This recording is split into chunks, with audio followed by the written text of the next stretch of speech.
And the first time that I really thought about uh, being black was when I went to a store in Little Rock with my mother.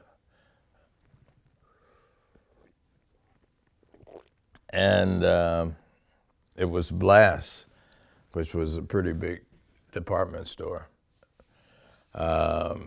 And I wanted to, it was, a hot day in, uh, in Little Rock, and I needed a drink of water.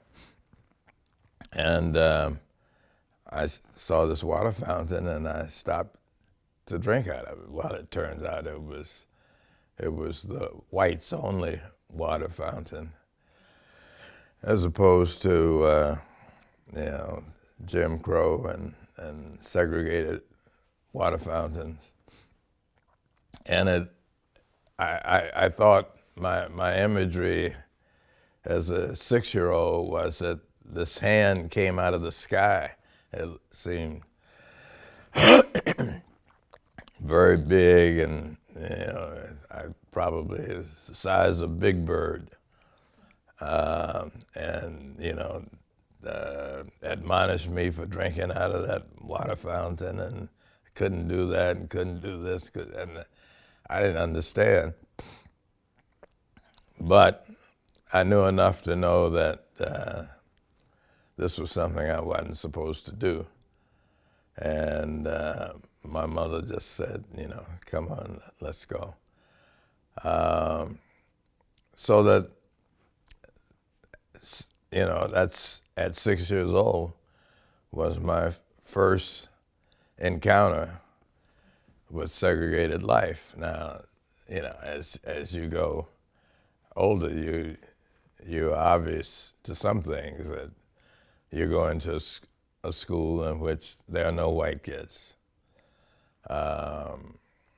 And our neighborhood was integrated to some degree. I mean, there were whites living near us. There was occasionally we played with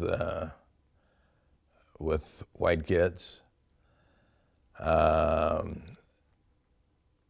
and around 6 or 7, when you start pairing off for school and other activities, then you begin to notice that this is a stratified, segregated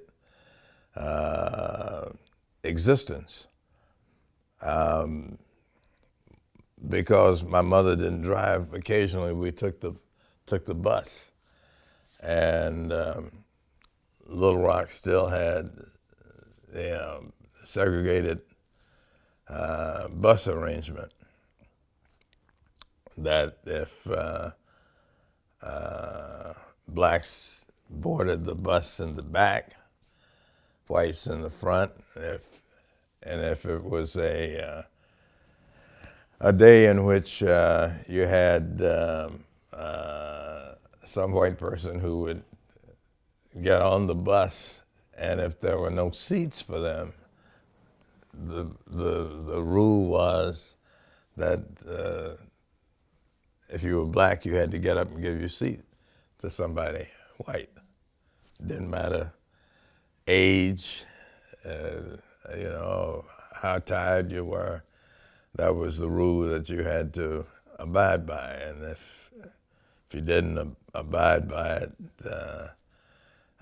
they could call the police and force you to do it. But even with what I call the petty inconveniences of segregated life, I thought I had a pretty decent childhood.